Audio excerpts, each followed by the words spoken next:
રાજપીપળા બાદ સુરતની માં કામલ સંસ્થા સંચાલિત નર્સિંગ કોલેજ વિવાદમાં કોલેજના સંચાલકો સામે કાર્યવાહી કરવાની માંગ સાથે વિદ્યાર્થીઓ રજૂઆત કરવા પોલીસ કમિશનર કચેરીએ પહોંચ્યા। આરોપ છે કે કોલેજ શરૂ કરવા માં કામલ સંસ્થાને રાજ્ય સરકારે કોઈ મંજૂરી નથી આપી। ન માત્ર રાજપીપળા પરંતુ સુરત અને વ્યારામાં પણ સંસ્થાની કોલેજ આવેલી છે।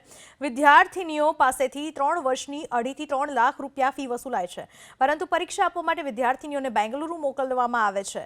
જો વિદ્યાર્થીનીઓ એડમિશન રદ કરવાની વાત કરે તો 3 વર્ષની ફી ભરવા દબાણ કરાય છે। અમે અમારા ડોક્યુમેન્ટ ફી અને આ બોગસ આવી સંસ્થાને છે ને તે બંધ કરો અને સીલ કરો એવી અપીલ કરવા માટે આવેલા છીએ। અમને પહેલાં 15 દિવસ એવા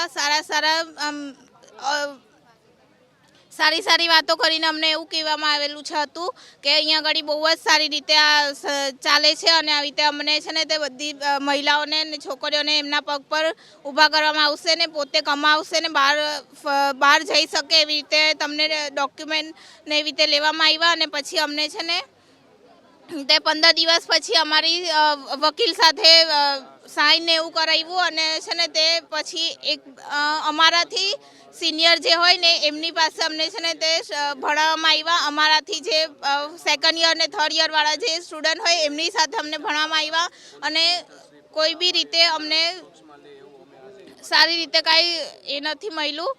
અમારે માંગણી એ જ છે કે આ સંસ્થાને સીલ કરો, બંધ કરો અને અમારી જે ફીઝ અને ખોટું જે છે એ બધું સાચું થઈ જાય અને અમારી એક્ઝામ છે બેંગ્લોર લેવાય છે અને એડમિશન અહીંયા અપાય છે। હાલમાં તો એ જ અપીલ કરવા આવ્યા છીએ કે અમારે થર્ડ યરના અત્યારે જે 3 વર્ષ અમારા બગડ્યા છે, મા કામલ ઇન્સ્ટિટ્યૂટે જે અમારા બગાડ્યા છે એને પ્લીઝ અમને આન્સર અપાવડાવો કે કેમ અમારી સાથે આવું કર્યું છે। ફીસ પણ અપાવો અને અમારા ઓરિજિનલ ડોક્યુમેન્ટ્સ પણ જોઈએ છે જે અમને પરત અપાવો। કે જે કાંઈ આ કોર્સિસ છે ત્યાં ખાલી એક્ઝામ બોર્ડ ચલાવી રહ્યું છે અને 2500 જેવી નજીવી ફીમાં એ લોકો એક્ઝામ લઈ રહ્યા છે।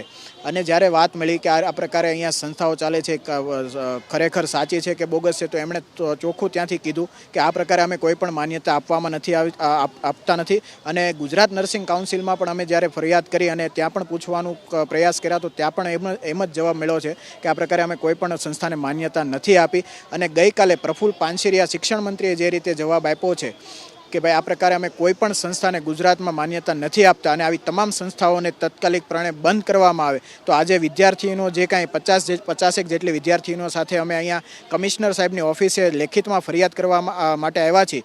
ત્યારે એ જ આશા અને અપીલ એ જ કરીએ છીએ કે તમામ વિદ્યાર્થીઓને ફી પરત મળે અને ટોટલી ડોક્યુમેન્ટ જેમના ઓરિજિનલ આ લોકોએ કબજે કરીને રાખ્યા છે એ તમામને ઓરિજિનલ ડોક્યુમેન્ટ પોતાના મળી રહે।